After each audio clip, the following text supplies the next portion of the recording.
When we left the other night after working on the RX-7, we went to Long Beach the next day and I didn't clean anything up on the floor. I just kind of forgot that I had dinner, left the shop, and left everything a complete, utter mess. The OCD inside me is making me clean everything first. Where's that attitude? Let's get going.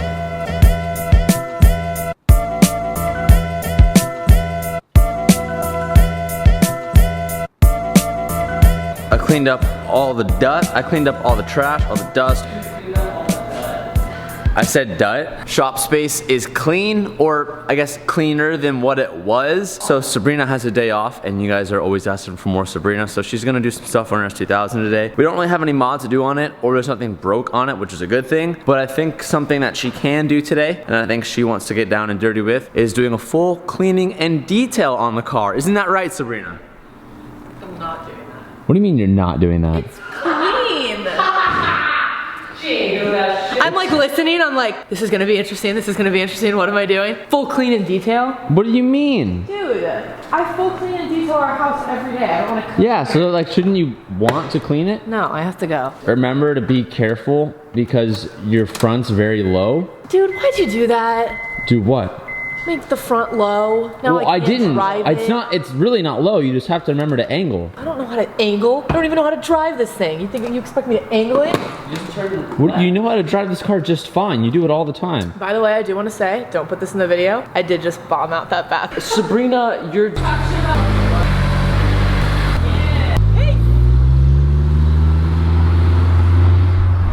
She always says that she doesn't know how to drive the car on camera, but then always like leaves driving the car. Well, now that that car is out of the way, let's reposition this 350 and get working on it. Because I'm on ethanol, cold starts are often a bitch in this car.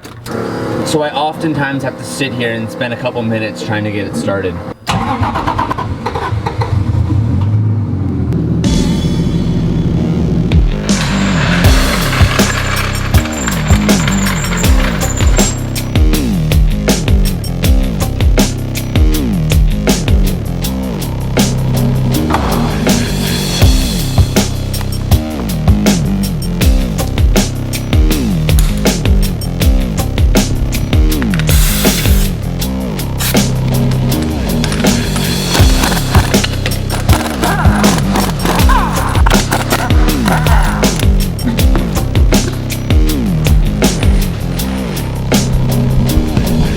Today we're gonna be fixing the offset spacer. A lot of you got triggered because I called it a steering rack spacer, offset spacer. It's the same shit, who gives it?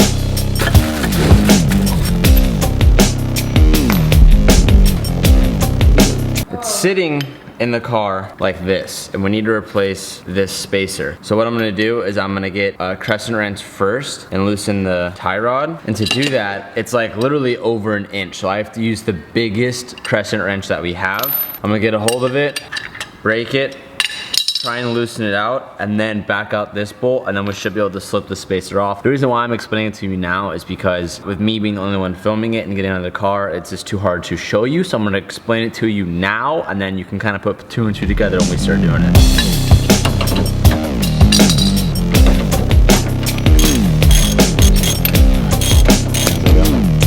I struggled taking it off, so I literally took off the whole entire tie rod, so probably unnecessary, but that's what I chose to do. And I can now show you a good example of what I mean by those teeth being sheared off. So here's the one that was on the car, and notice how it's like a flat face right here. There's supposed to be two notches that you see on this one that fit into the steering rack that keep everything aligned, and that just completely sheared off. So we're gonna be putting this one on this one. I'm gonna have to use the vise here because now that I took it off the car, it has nothing to hold on to. It didn't even have anything to hold on to on the car anyway because there was no teeth and it was just free floating. So whenever I got the wrench on there, it would just spin entirely. So I'm gonna try to hook this up to the vise and find a way to independently hold one of them and just rip the other one off.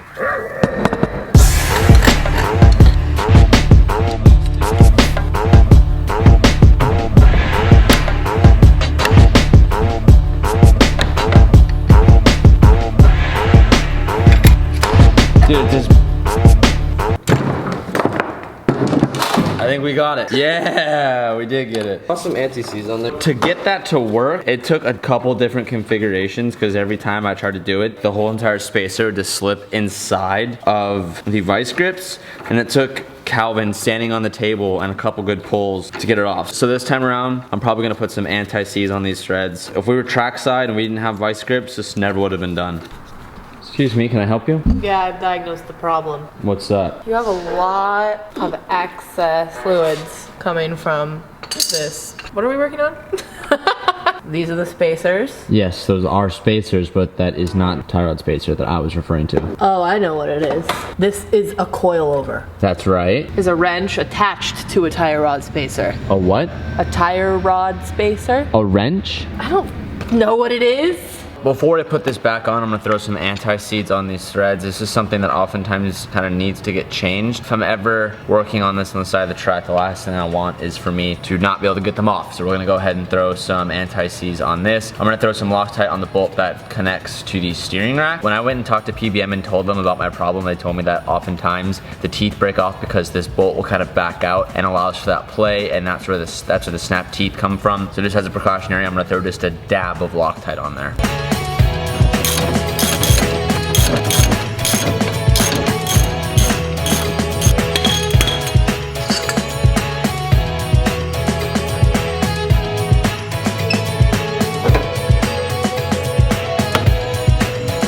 All right, now we got that spacer all fixed up and dialed. That is one less thing that we have to worry about on the track.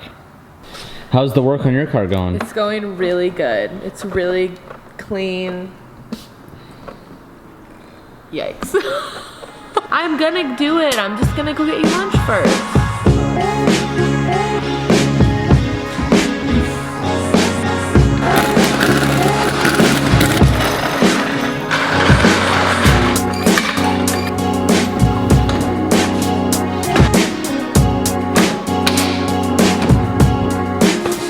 The next thing that I want to fix is one of my oil return line hoses started to like scrape up against one of the frame rails inside the engine bay and started to like slowly kind of take off the fabric lining around like an AN line. So before that like eventually bursts and just spills oil everywhere. I don't have a hose at the moment to completely replace it, but what I do think I'm gonna do is I'm gonna go through our old box of hoses over there, try and find something that is a little bit larger than the circumference of the hose that we're currently using, cut it in half, wrap it around and zip tie it just to create like an extra shielding to prevent any lines being cut through. Let me show you what I mean. So it's extremely difficult to show you what I'm talking about with the intercooler on. I don't really feel like taking that off. And if you can see the line on the right at the tip of my finger, fraying just a little bit. And if you go underneath the car, you can see that the line is taking a good amount of wear. And you can see it. I can literally see it's just rubbing. What my initial thought was to get like one of these rubber hoses, take a small piece of it and then cut it in half and then wrap it around the hose and just zip tie it. But I actually found this, which is actually just a piece of plastic hose to like cover wires or cover anything in the bay that you kind of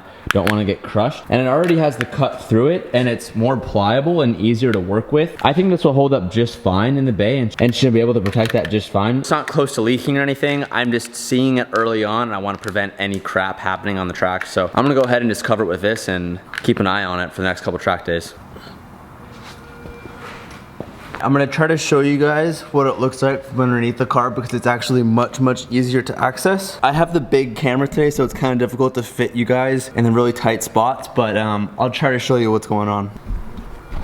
You can see right here is where I'm talking about. I'm not sure what it's fraying on. I've moved the hoses quite a bit, so this isn't in the original place that it was. But it doesn't look like it'd be rubbing on anything. It doesn't look like there's anything sharp that would be like fraying it. But I'd like to emphasize that it's just the fabric fraying. It's not the actual like a metal hose part of it. It's literally just the fabrics. Plan to cut out maybe like 3 inches or so, wrap the hose, and then put a couple zip ties around it, and it should be good. It seems kind of ghetto, but I honestly think that's the best option. Because I can't do everything at once, I'm just gonna show you guys the final product.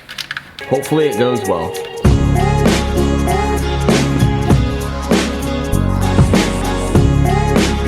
Alright, so there we have it. It's on there pretty tight, it shouldn't move. I'm gonna keep my eye on it over the next couple of track events, but that was a pretty simple fix. I've been noticing a lot of leaks coming from underneath the car, and I thought this was from my coolant lines, but it's actually not.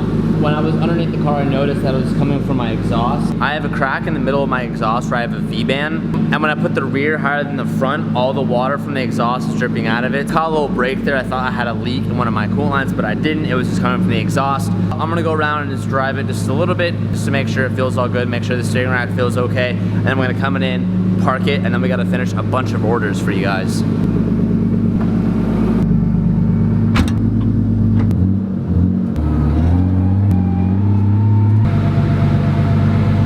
So I'm glad I went and just drove it around, because something that I'm noticing, I must have a pocket of air in my coolant system. My temperatures are all over the place. When I was sitting here idling, I was at like 150, which was fine.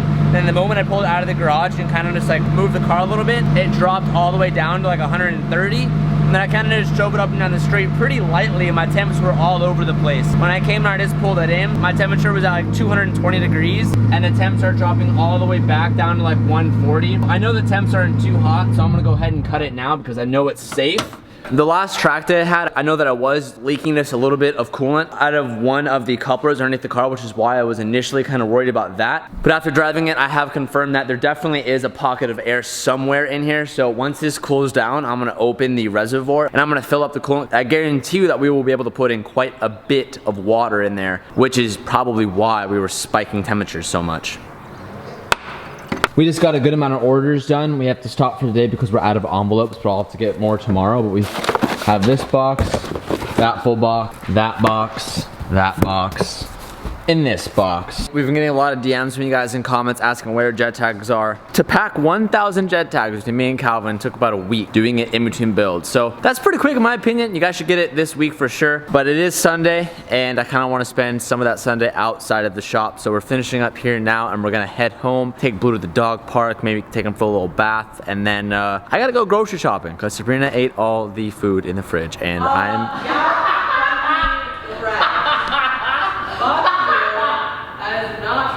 What? Sabrina, you ate all the food? It smells like poo in here. Does not smell good. TJ's filming on his iPhone because he doesn't want to go get his camera.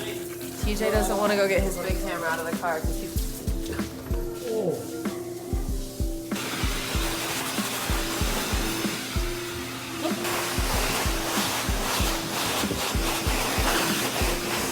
I had planned to make toxin milk at home and then go to the hot tub, and we had this like big night planned out, but I had like a pretty sudden urge to go home and hang out with my parents because I don't know, I feel like I haven't seen them in a while. Thankfully, like I still live in the same city as them, so I'm not too far away and I don't see them nearly as much as I used to. And I don't know, it's weird, like I've been living on my own, or I guess living with Sabrina, like living away from my parents' house for not quite a year yet, like honestly only like 7-8 months, and I'm still like I guess slowly adjusting to it, but oftentimes I'm so busy that I kind of like forget about it. I don't know, but I miss my parents a lot, so that we just actually canceled our plans here and me and Sabrina went and spent the evening with them and had dinner at their house, and it was really good. If you've moved out from home, you definitely know what I'm talking about, but I miss them a lot, so that was good. It made me feel happy. But we have a very big day tomorrow, and I feel like I say that at the end of every video, but I do want to say, if you watch the videos every single day, if you've been supporting the videos for the past couple years, big thank you. I always appreciate the guys who watch the videos every single day. Whenever I run into you guys on the street or at CarMates or wherever it may be, it's always cool running into you guys, the audience, who